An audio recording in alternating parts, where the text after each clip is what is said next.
Why is the EU Commission drafting a new legislation? Because we already have GMO legislation. What is planned is a second legislation. So in the future, we'll have two laws covering the regulation of GMOs. One for the old GMOs and one for the new GMOs. And the legislation for the new GMOs is called a lex specialis. It's specialized on regulating new genetic engineering. Engineering means either no foreign DNA, but only changing the DNA that's in the plant itself, but also what is possible is to introduce DNA from close relatives. All that is called new genetic engineering, or as the Commission calls it, NGTs.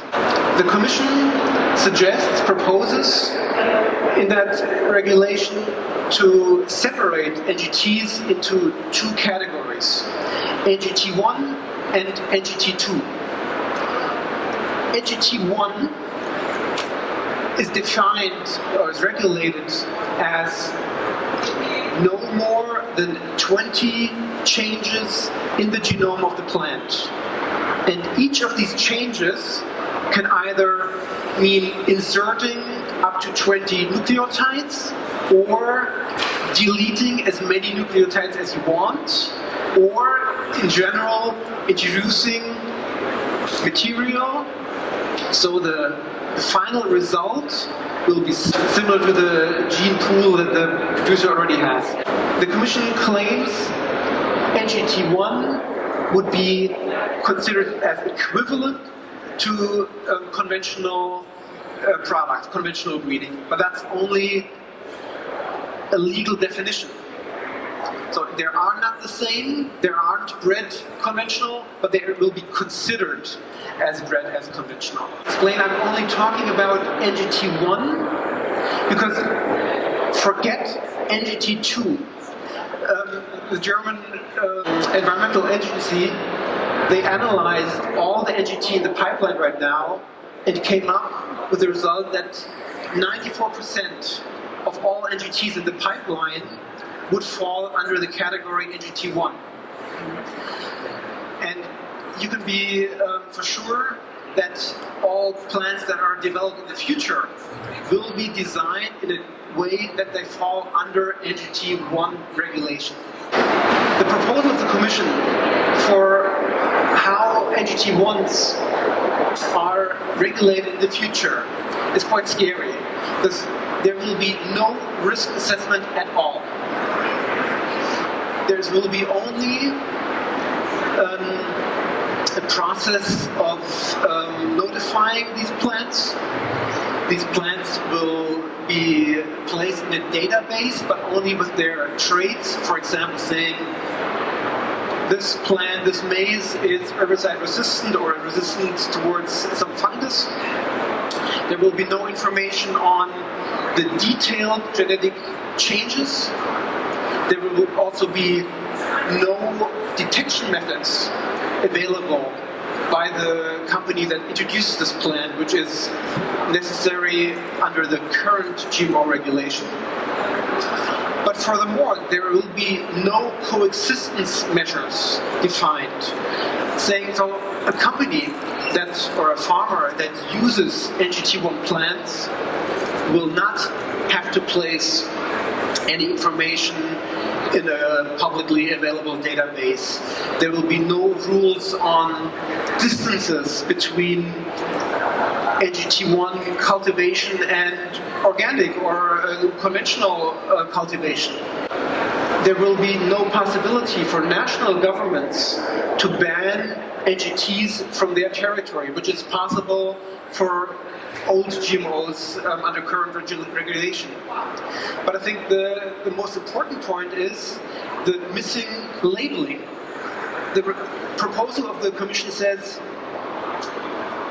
NGT seed has to be labeled, but no labeling beyond the seed stage.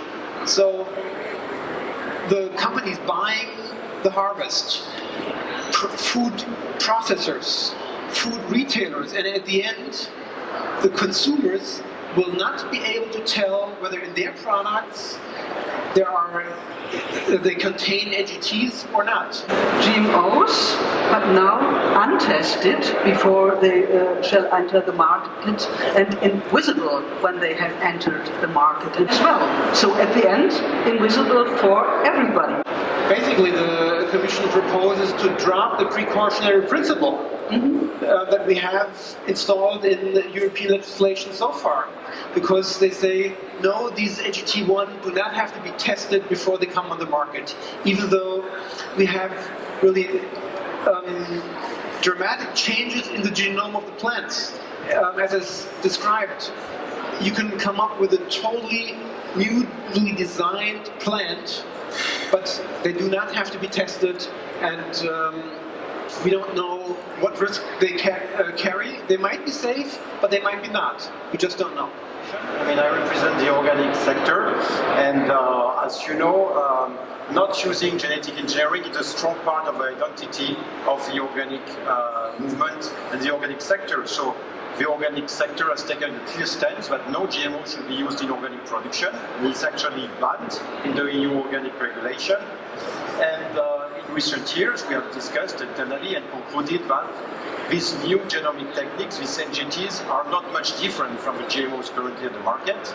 And we concluded that they should be legislated in the same way. So there should be a risk assessment, and there should be traceability and labeling, and so on. Because we know that consumers in Europe and in many other parts of the world, they want to know how their food is produced, and they do expect to have information whether they are GMOs, whether they are old GMOs or new GMOs in their product as well. The second aspect, which is one of the most important for the organic movement and for the food industry, is of course traceability and labeling. And it's an important point in the negotiation because the European Parliament has taken a clear position in its majority that traceability and labeling should continue to apply to these new GMOs. And this is a position which is also supported by IFOAM Organic Europe and a large part of the food industry. And last but not least, the big issue with these NGTs is the issue of patents on life. Because that's the whole point of doing genetic engineering. You know, you have these big companies or these biotech startups that have very strong intellectual property rights on traits, and this put into question the model of innovation in breeding that we have in Europe, which is based on the circulation of genetic resources. A breeder can take a variety from another breeder without asking permission, without paying royalty fees, to do its breeding work. But with patents, this is not possible anymore. And politicians, both governments and members of the European Parliament, are rightly concerned that if we get rid of traceability, there will be even more patents being claimed through NGTs, and that this will have quite a bad impact on the European breeding sector and on seed production. This will lead to further concentration on the market, like it has happened in the United States, where most of seed production is in the hands of Bayer, Monsanto, BASF, Syngenta, and Corteva as well. In Europe, we are lucky because we have quite a rich breeding sector. We have hundreds of small and medium-sized enterprises that breed new varieties, that produce seeds, both for the conventional and the organic sector, and this is really at threat with patents. So that's why we have a large number of governments who first want to have a solution, who want to protect our farmers and breeders from this legal appropriation of genetic resources through patents before moving forward with the deregulation of these NGTs, and it's the same in the European Parliament. So, to conclude, I don't have a crystal ball. These negotiations are difficult. They've been pretty slow so far between the Parliament and the Council. So I would say it's a 50% chance that the Danish presidency of the European Council manages to get conclusions before the end of the year. They are quite committed to having a lighter legal framework for NGTs in Denmark and the Danish government as well. So we know that they will put a lot of effort to try and make sure there is an agreement between the three European institutions. But like I said, there are so many topics which are still not resolved, but it's not that likely that they do manage to reach a political agreement on that. Non-GMO products are a real success story in Germany, so you have something to lose, I would say. It would absolutely make no sense to have a non-GMO label that tolerates GMOs. It would be really contradicting towards the consumers, and the consumers, they have a very, very clear view. 94% of the consumers, that's a survey done by a German federal agency, 94% of the consumers, they want GMO products being labeled as GMO products so they can take an informed choice. And that is, I think, what we as a non-GMO labeling institution have to take as a mandate. As you said before, the current legislation has an information gap. Animal products fed with GMO plants do not have to be labeled as GMO milk, GMO meat, or GMO eggs. That's why we have a non-GMO label for these products if the animals have not been fed with GM plants. I actually see even a slight or a chance that the demand for the non-GMO label will even increase if we have NGTs deregulated. Right now, we are trying to fill a legislation gap with our logo. If this legislation gap will increase, I think there is even a bigger need for clear non-GMO labeling.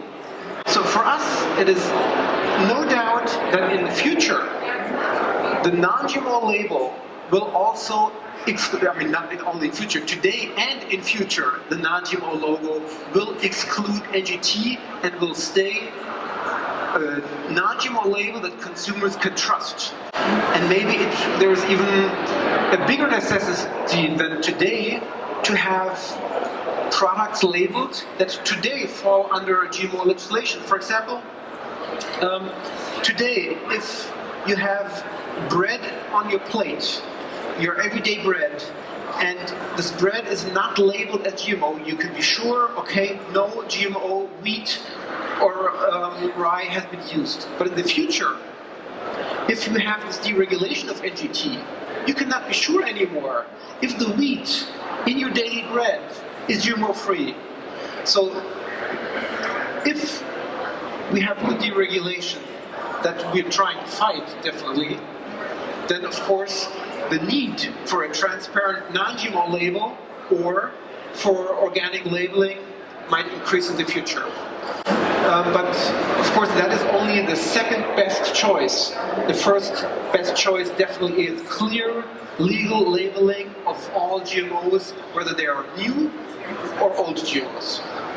We, as an association, and an association giving licenses for this non-GMO logo, we are driven by giving consumers freedom of choice. And if the legislation, if the government's giving that choice, perfectly fine, we don't need a non-GMO labeling anymore. But right now, we have a different world, and maybe it will be even, we have a situation that's even worse as today. Maybe we'll have more non-labeled products by legislation, and if that's the case, we will be in place to fill that gap.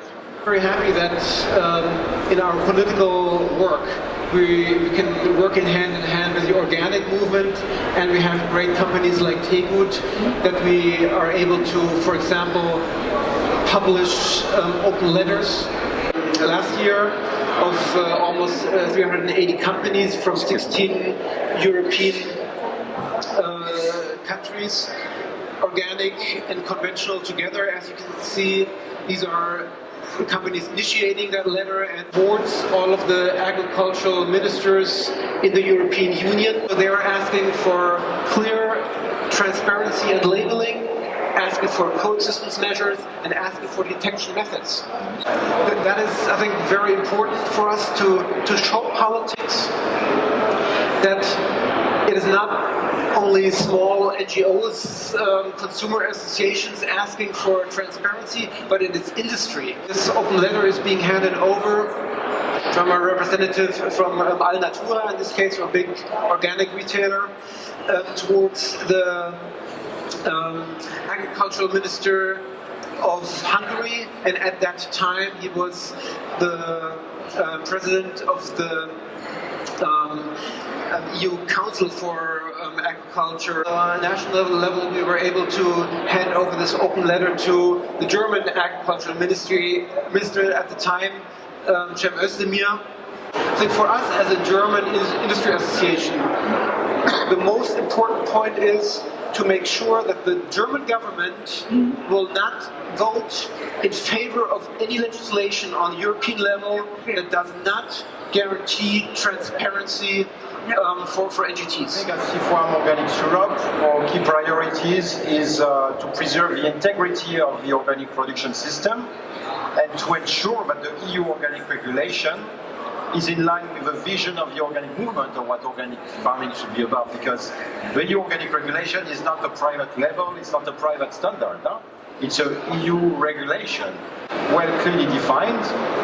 It clearly spells out what is banned in organic production, so it gives very strong guarantees to consumers as well.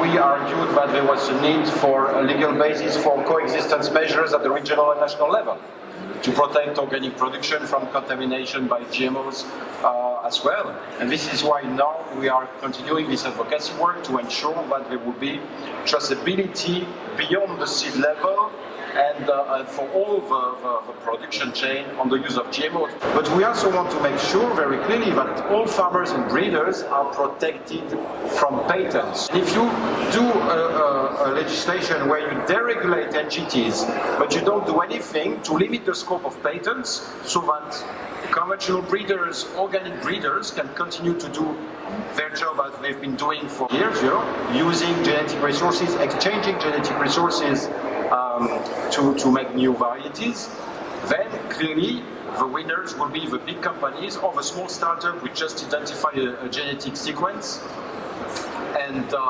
who have a patent on it, and the losers will be the European breeding sectors and the European farmers in general.